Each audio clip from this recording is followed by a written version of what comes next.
আপনি আমাকে এই মুহূর্তে যেখানে দেখতে পাচ্ছেন বাংলার প্রাইম টাইম নিয়ে আমি বিশাখা ঠিক সেইখানেই দাঁড়িয়ে রয়েছি এবং ঠিক সেই জায়গায় দাঁড়িয়ে রয়েছেন আজকে খানাকুল এবং উদয়নারায়ণপুরের বিস্তীর্ণ এলাকার মানুষজন।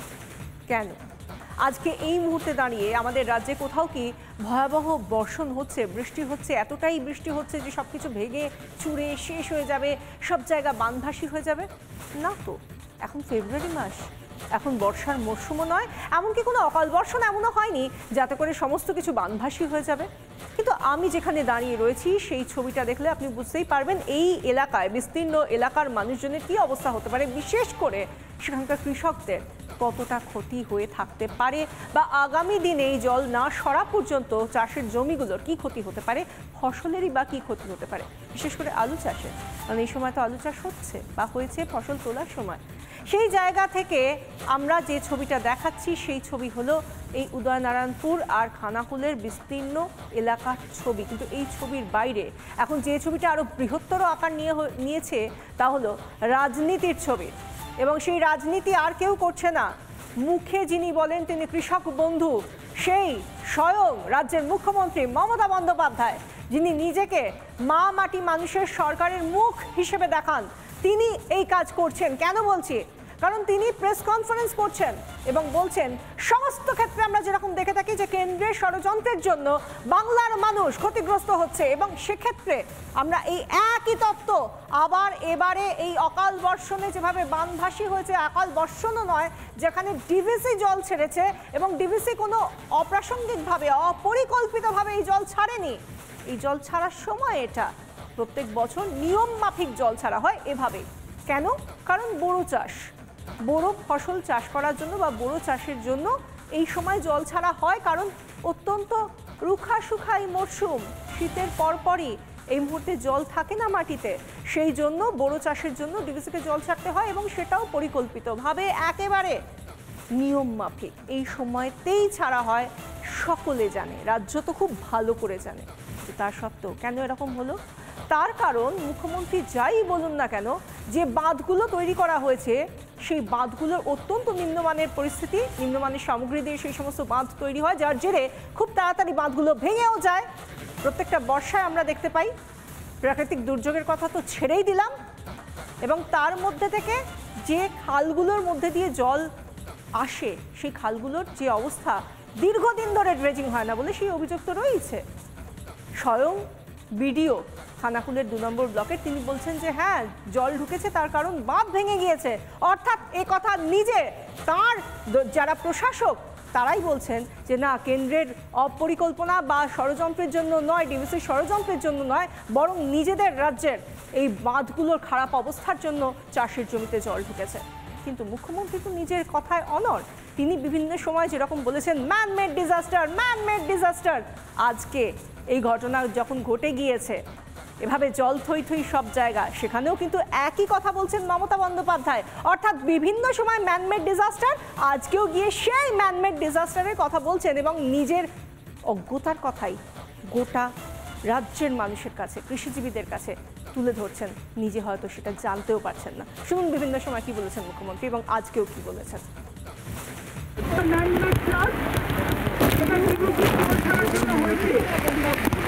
আমি নিজে প্রধানমন্ত্রীকে আগে জানিয়েছি, বারবার বলা সত্ত্বেও ওরা ইচ্ছা মতো জল ছাড়ছে, এই সমস্ত বাঁধ থেকে জল ছেড়ে দেওয়া হয়।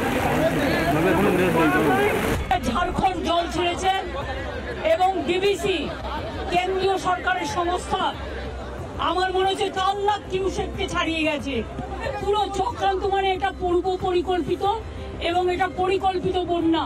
এটা আমাদের বৃষ্টির জলে বন্যা নয়, বৃষ্টি হয়েছে 3-4 দিন, কিন্তু এটা ম্যান মেড ফ্লাড।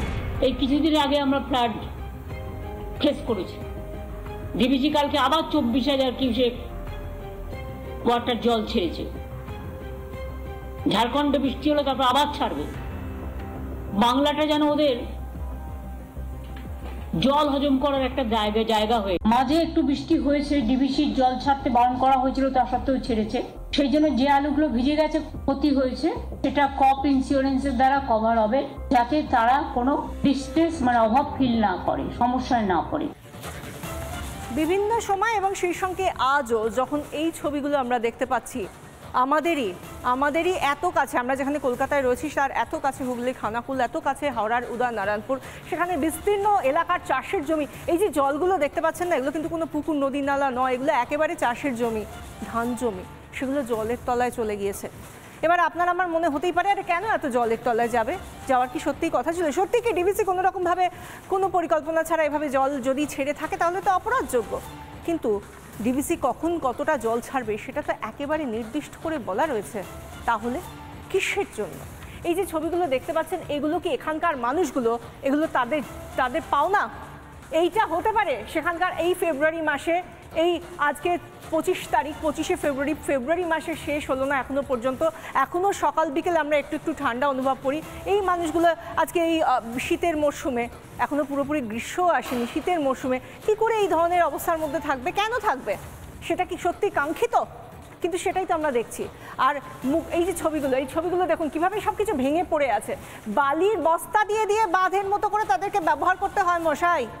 আর মুখ্যমন্ত্রী বলেন আমার বাজেটে এত টাকা খরচ করি আমি। এগুলো দেখতে পান মুখ্যমন্ত্রী সেচ দফতরের লোকজন বা অন্যান্য দফতরের যারা আধিকারিক রয়েছেন এবং মন্ত্রিসভার লোকজন, তারা কি দেখতে পান? রাজনীতি করার আগে একটু ভাবুন না এই মানুষগুলোর পাশে কিভাবে দাঁড়ানো যায়। এই যে এইগুলো, এবং এটা তো আপনারা জানতেন যে এই যে নদীর ওপর যে বাঁধগুলো রয়েছে, সেই বাঁধগুলো যে ভেঙে গেছে সেটা তো কালকে পরশু ভেঙে যায়নি, এগুলো তো ভেঙে পড়ে রয়েছে, এভাবে ভেঙে পড়ে রয়েছে। এগুলো তো আজকের ঘটনা নয়। ড্রেজিংয়ের যে অভিযোগগুলো আসে যে ড্রেজিং হয় না, এই খালগুলোর নাব্যতা নেই, জল যায় না, তো সেগুলো তো এতদিন ধরে এরকম অবস্থা তো আজ আর কালকে হয়নি। তাহলে সেগুলো কেন ঠিক করা হয় না? কিসের জন্য? আমরা এই মুহূর্তে যে ছবিগুলো দেখাচ্ছি একেবারে 23শে ফেব্রুয়ারির ছবি, খানাকুলের ছবি আমরা দেখাচ্ছি। এবং খানাকুলে আরামবাগে বড় চাষ হয় এই সময়টাতেই। বড় চাষের জন্য জমি ইতিমধ্যেই আমরা জানি যে ডিভিসি এই সময়টাতেই বড় চাষের জন্য জল ছাড়ে। জল না ছাড়লে চাষটা হবে কি করে? এবং আমরা জানি যখন এবারে কেন্দ্রীয় বাজেট পেশ করা হলো তার আগে সমীক্ষায় বলা হয়েছিল যে আবহাওয়ার খামখেয়ালিপনায় যথেষ্ট বর্ষণ হয় না সব সময়, প্রত্যেক মৌসুমে, এবারেও হয়নি। তাই বড় চাষের ওপর ভরসা করে রয়েছেন কৃষকরা, আর সেখানে জল ছাড়া হবে এটা স্বাভাবিক। বিভিন্ন বিস্তীর্ণ এলাকা, বাঁধ মেরামতি হয় না। খানাকুলের বলাইচক, নবীনচক, চিংড়া সহ বিভিন্ন গ্রামের বিস্তীর্ণ চাষ জমি, সেখানকার ছবিটা দেখুন। এবং আলু চাষিরা তারা কিভাবে বুক দিয়ে বাঁচানোর চেষ্টা করছেন, যে যতটুকু যা জলের তলায় গিয়েছে যতটুকু বাঁচানো যায়। আমরা এই যে দেখুন এই মানুষগুলো শুধু মাথা দেখা যাচ্ছে, কারণ তারা চাষের ফসলগুলো বাঁচানোর চেষ্টা করছেন। এভাবে আলু বস্তায় করে নিয়ে যাচ্ছেন, কতটুকু নিয়ে যেতে পারবেন এই জল থেকে বাঁচিয়ে? এবং এরপরেও মুখ্যমন্ত্রী আপনি বলবেন আপনি কৃষক বন্ধু, কৃষকের ওপর নাকি অত্যাচার করছে ডিভিসি, কেন্দ্রের কোনো পরিকল্পনা নেই। আরে মশাই, আপনার পরিকল্পনা কোথায়?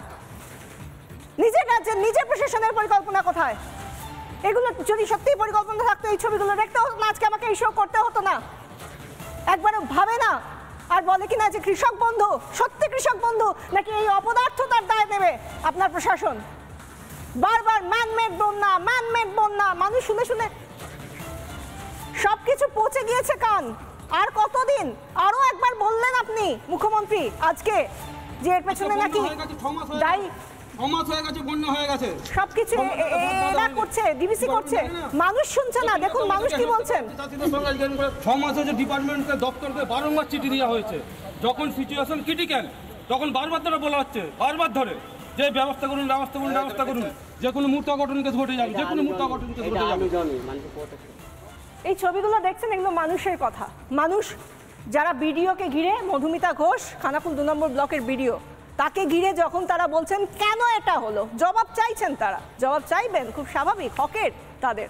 এবং সেই জায়গা থেকে কোথাও গিয়ে আমতা করে খানাকুলের 2 নম্বর ব্লকের যিনি বিডিও মধুমিতা ঘোষ, তিনি বলতে বাধ্য হচ্ছেন হ্যাঁ আমাদের কাছে বরাদ্দ রয়েছে, বাঁধ তৈরি ছিল না, বাঁধ ভেঙে গিয়েছিল এবং তারপর আমরা চেষ্টা করছি যত তাড়াতাড়ি বাঁধ সারাই করা যায়। এতদিন কেন করেননি? শুনুন মধুমিতা ঘোষ কি বলছেন, শুনুন। এটা উলুবেড়িয়া কনস্ট্রাকশন ডিভিশনের আন্ডারে আছে। আমরা সময় মতো জানিয়েছি, ওনারা বাদ ভাঙছে, সব কিছু একটা প্রসেস আছে, টেন্ডার অলরেডি হয়ে গেছে, আন্ডার প্রসেস আছে, তো কাজ খুব তাড়াতাড়ি হয়ে যাবে। তবে আমরা সাধারণ মানুষের সাথে আমরা সহমর্মী আছি, আমরা দেখছি প্রশাসনের তরফ থেকে যত রকমভাবে পারা যায় সাহায্য করা যাবে। আমাদের প্রতিনিধি যেরকমভাবে আপনারা দেখছিলেন মানুষগুলো চেষ্টা করছেন তাদের শেষ যে ভরসাটুকু যতটুকু যে কয়েক বস্তা নিয়ে যাওয়া যায় মাথায় করে আলুগুলোকে যদি নিয়ে যাওয়া যায়, এরকমই পরিস্থিতির মধ্যে পৌঁছে গিয়েছিলেন আমাদের প্রতিনিধি সৌরভ খানাকুলে। সেখানে গিয়ে কি দেখলেন দেখুন, একবার চোখে জল আসতে বাধ্য। দেখুন, দাঁড়িয়ে রয়েছি হুগলির খানাকুল। সেই খানাকুল এবং সেই নদী বাঁধ কিন্তু বন্যার সময়, গত যে ভরাল বন্যা হয়েছিল সেই বন্যার সময় ভেঙেছিল এবং তারপর থেকে গত প্রায় 6 মাস থেকে 7 মাস কেটে গেলেও সেই নদী বাঁধ বাঁধা হয়নি। নদী বাঁধ বাঁধা হয়নি, ফলত যখন চাষের জন্য বড় জল এসেছে, সেই চাষের জন্য বড় জল ঠিক এই যে ভাঙা এলাকা আছে, ভাঙা এলাকা দিয়ে হু করে এই জল সোজা গিয়ে কিন্তু কয়েকশো বিঘা চাষের জমি, এই এলাকার যে চাষের জমি, সেই চাষের জমি কিন্তু কার্যত জলের তলায় চলে গেছে। এই যে নদী বাঁধ, এই নদী বাঁধে কিন্তু হুগলির কোনো ইরিগেশনের ডিপার্টমেন্ট বাঁধে না, হাওড়া গ্রামীণের যে ইরিগেশনের যে ডিপার্টমেন্ট তাদের দায়িত্বে আছে। এই দায়িত্ব দায় যে ঠেলাঠেলি, এ বলে আমার দায়, ও বলে আমার দায়, এই ঠেলাঠেলির জেরে কিন্তু গরিব যে সমস্ত কৃষকরা সমস্যার মধ্যে পড়েছেন, তীব্র আর্থিক যে ক্ষয়ক্ষতি, সেই ক্ষয়ক্ষতির মধ্যে পড়েছেন। বিগত যে বন্যা, সেই বিগত বন্যার যে ঋণের যে ক্ষয়ক্ষতির টাকা, সেই টাকাই তারা এখনো পর্যন্ত পাননি। পরন্ত নতুন করে যখন হচ্ছে আবার প্লাবিত হচ্ছে এলাকা, তখন সেই টাকা কি তারা পাবেন? সেই প্রশ্ন যেমন একদিকে উঠছে, পাশাপাশি ক্ষোভ পুঞ্জীভূত হচ্ছে এলাকার বাসিন্দাদের মধ্যে। খানাকুলের ছবিটা আমাদের দেখালেন আমাদের প্রতিনিধি সৌরভ, কিন্তু এর পাশাপাশি হাওড়ার উদয়নারায়ণপুর, সেখানকার ছবিটাও তো একই রকম। সেখানেও মানুষ চেষ্টা করছেন যে আলু চাষ যেহেতু তারা করেন এবং আলু চাষের জমি এভাবে জলে জলমগ্ন, সেই জায়গা থেকে সারা পরিবার, একটা গোটা পরিবার মিলে জলের তলায় প্রায় ডুবে গিয়ে দেখছেন যে কোথা থেকে কীভাবে একটু আলু যেগুলো ফলেছিল সেগুলোকে তুলে আনা যায়, কিছু না অন্তত নিজেদের রসদটুকুও তো জোগাড় হয়ে যাবে যদি বাঁচানো যায়, সেই চেষ্টাটা করছেন তারা। এবং সেই জায়গা থেকে এই যে দেখুন, একটা গোটা পরিবার, একটা গোটা পাড়া, গ্রামবাসীরা চেষ্টা করছেন যাতে এই অসম্ভবকে সম্ভব করা যায়। আমাদের প্রতিনিধি প্রসেনজিৎ এই জায়গা থেকে কি প্রতিবেদন তুলে ধরলেন দেখুন। আমি রয়েছি উদয়নারায়ণপুর সুবলচক গ্রাম এলাকায়। এই এলাকায় প্রায় 9খানি গ্রাম একেবারে জলের তলায়, যেটা জানা যাচ্ছে এই চাষের জমি সবে আলু চাষ করেছে এবং তুমি দেখতেই পাচ্ছ প্রচুর জমিতে একেবারে জলমগ্ন হয়ে গেছে। দিদিভাইরা দেখো আলু তুলছে, কি কষ্টের ফসল। লোকের ধরে ধরে যে থেকে নিয়ে এসে চাষ করছি, এই চাষের যেতে এই ফল হয় তাহলে কি করতে পারি? প্রশাসনের তরফ থেকে কোনো সহযোগিতা না, পেয়েছেন? কোনো সহযোগিতাও পাইনি, কিছু পাইনি। কোথাও সহযোগিতা পাবো? দেয়নি আমাদেরকে। আলু চাষ করেছে, যে 2 মাসের আলু হয় না, আলু খুলতে হয়নি, সেই আলুতে জমিতে জলেতে আলু খুলছি। গত মৌসুমেও দেখেছিলাম মুখ্যমন্ত্রী মমতা বন্দ্যোপাধ্যায় ডিভিসির ঘাড়ে সমস্ত দায় চাপানোর চেষ্টা করেছিলেন। তখন না হয় বৃষ্টির সময় ছিল, আমরা ভেবে দেখতেও পারতাম যে সত্যি হয়তো তিনি হয়তো ঠিক বলছেন, কিন্তু এবারে সেখানকার সাধারণ মানুষগুলো পর্যন্ত মানছেন না যে এটা ঠিক হতে পারে। এবার আমরা একটু দেখাবো যে সত্যি কি এই দায়ে ঝেড়ে ফেলে দিতে পারে রাজ্য। একটু দেখি কেন এই প্রশ্নগুলো করছি, এর উত্তরগুলো সম্ভাব্য কী হতে পারে বা কোন কোন প্রশ্নগুলো উঠে আসতে পারে। দায় কি সত্যি এড়াতে পারে রাজ্য? ফাল্গুন মাসে বোরো ধান চাষ হয় সকলেই জানেন, এবং তার জন্য ডিভিসির কিছু পরিকল্পনা থাকে, চাষের জন্য জল ছাড়ে ডিভিসি, বোরো চাষের জন্য ক্যানালের মাধ্যমে সেই জল আসে। ক্যানালের অবস্থা কি? ক্যানাল রক্ষণাবেক্ষণের দায়িত্ব কার? রাজ্যের। অভিযোগ হয় না ক্যানালের সংস্কার, এই যে বলছিলাম ড্রেজিং হয় না। বেশ কিছু জায়গায় বাঁধের অবস্থা শোচনীয়, এক একটা জায়গায় তো বাঁধ নেই মশাই, বাঁধের ভাঙা অংশ দিয়েই হু হু করে জল ঢুকছে। খুব স্বাভাবিক, প্রকৃতি তো এগুলো জানবে না। বাঁধের ভাঙা অংশ দিয়েই হু হু করে জল ঢুকছে এবং তার জেরে বানভাসী খানাকুল, হাওড়ার উদয়নারায়ণপুর। কিন্তু এগুলো তো মানছেন না মুখ্যমন্ত্রী। মানলে বোধহয় আগামী মরশুমটা অন্তত আমরা ভালোভাবে কাটাতে পারতাম, কিন্তু আদতে আমরা কি সত্যি পারবো আমরা জানি না। কারণ এই যে রাতারাতি হয়নি, এবার আগামী দিনগুলোতে রাতারাতি হবে এমন কষ্ট কল্পনা তো এ বাংলায় থেকে আমি অন্তত করতে পারছি না। আমরা একটু দেখানোর চেষ্টা করব যে কোন কোন জায়গায় এই মুহূর্তে বানভাসী হয়ে রয়েছে, ম্যাপের মাধ্যমে একটু দেখানোর চেষ্টা করব। বাংলার মানুষ হিসেবে আমাদের সহ নাগরিকরা কেমন রয়েছেন দুর্গাপুরে, আরামবাগে, খানাকুলে, এগুলো দেখানোর চেষ্টা করছিলাম ছবিতে। এবং এবার দেখে নিন উদয়নারায়ণপুর, খানাকুল, আরামবাগ, দুর্গাপুর, এই যে জল আসছে, এই জল প্রবাহিত হচ্ছে এবং তার মধ্যে যে ক্যানালগুলো রয়েছে সেই ক্যানালগুলোর কী অবস্থা, কেন রক্ষণাবেক্ষণ হয় না এবং কেন এগুলো ড্রেজিং হয় না, এই প্রশ্নগুলো যেরকম থাকছে সেরকমভাবেই রক্ষণাবেক্ষণের দায়িত্বে যখন রাজ্য, তখন রাজ্য কেন কোনো রকম এর দায় নেবে না, বরং উল্টে সমস্ত দায় কেন্দ্রের ঘাড়ে ঠেলে দিলেই বেঁচে যাবে, সেটা তারা করতে পারে। আদতে সবাই কি সেটা মেনে নিচ্ছে? বিরোধীরা কি বলছেন, বিজেপির তরফ থেকে কি বক্তব্য শুনুন। দেখুন, ডিভিসি যতবার জল ছাড়ে ততবার ডিভিসির পক্ষ থেকে একটি নির্দিষ্ট মেল রাজ্যের মুখ্য সচিব এবং অতিরিক্ত মুখ্য সচিবকে পাঠানো হয়। রাজ্যের মুখ্য সচিব এতটাই মমতা বন্দ্যোপাধ্যায়কে নিয়ে ব্যস্ত থাকেন যে ডিভিসির পাঠানো মেল যেখানে উল্লেখ করা থাকে যে কখন, কবে, কটার সময় এবং কত পরিমাণে জল ছাড়া হবে সংশ্লিষ্ট জেলা শাসকদের কাছে পাঠায় না, যার জন্য আমরা দেখতে পাই এই রাজ্য এবং ডিভিসির মধ্যে এই সংঘাতের কারণে বিস্তীর্ণ পশ্চিমবঙ্গের পশ্চিমাঞ্চল বিরোধিতার রাজনীতির কারণে কৃষি জমি প্লাবিত হয়ে যায়। বারবারই ম্যানমেড ডিজাস্টার বলে সত্যি আর পার পাওয়া যাবে না। এবার মানুষের চোখ খুলে গিয়েছে, মানুষ বাস্তবটা দেখতে পাচ্ছেন, বিশেষ করে অকাল সময় যে সময় বৃষ্টি হয় না সেই জায়গা থেকে। এরপরে প্লিজ কৃষকদের পাশে দাঁড়ান, আক্ষরিক অর্থে দাঁড়ান, বিজ্ঞাপনে নয়। মুখ্যমন্ত্রীর উদ্দেশ্যে এই কথা বলে, তাঁর মন্ত্রিসভার মন্ত্রীদের উদ্দেশ্যে এই কথা বলে আজকের মতো বাংলা প্রাইম টাইম জ্যাক অলিভল স্টুডিও থেকে এখানেই শেষ করছি। একটা বিরতির পর দেখা হচ্ছে, সঙ্গে থাকুন।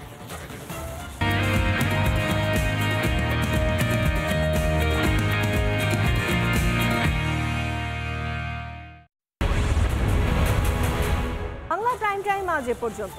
এরপর রিপাবলিক বাংলায় কি কি থাকছে দেখুন।